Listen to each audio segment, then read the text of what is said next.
अण्णाभाऊंचे साहित्य म्हणजे शब्दरूपी तलवार होती.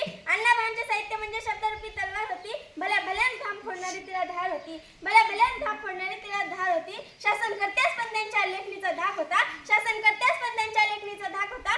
असा आमचा नेता लाखात नाही तर करोडोत एक होता. असा आमचा नेता लाखात नाही तर करोडोत एक होता.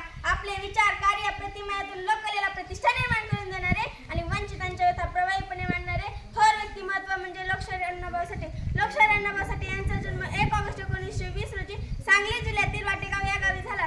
त्यांचे पूर्ण नाव तुकाराम भाऊराव साठे असे होते. त्यांच्या वडिलांचे नाव भाऊराव व त्यांच्या आईचे नाव वालुबाई असे होते.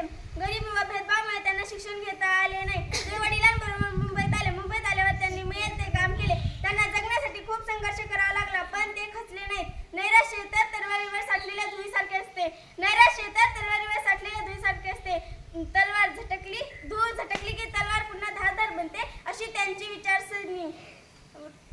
रशियात जाऊन छत्रपती शिवाजी महाराजांचा पोवाडा गाणारे ते प्रथम लोकशाहीर होते. त्यांनी कादंबऱ्या, कथासंग्रह, पोवाडे अशांची निर्मिती केली. जाता जाता एवढेच म्हणेन, जात हे वास्तव्य आहे. जात हे वास्तव्य आहे. गरिबी ही कृत्रिम आहे. गरिबी नष्ट करता येऊ शकते, पण जात नष्ट करणे हे आपल्या सर्वांचे काम आहे. जात नष्ट करणे हे आपल्या सर्वांचे काम आहे. एवढे बोलून मी माझे भाषण संपवते. जय हिंद, जय महाराष्ट्र. धन्यवाद.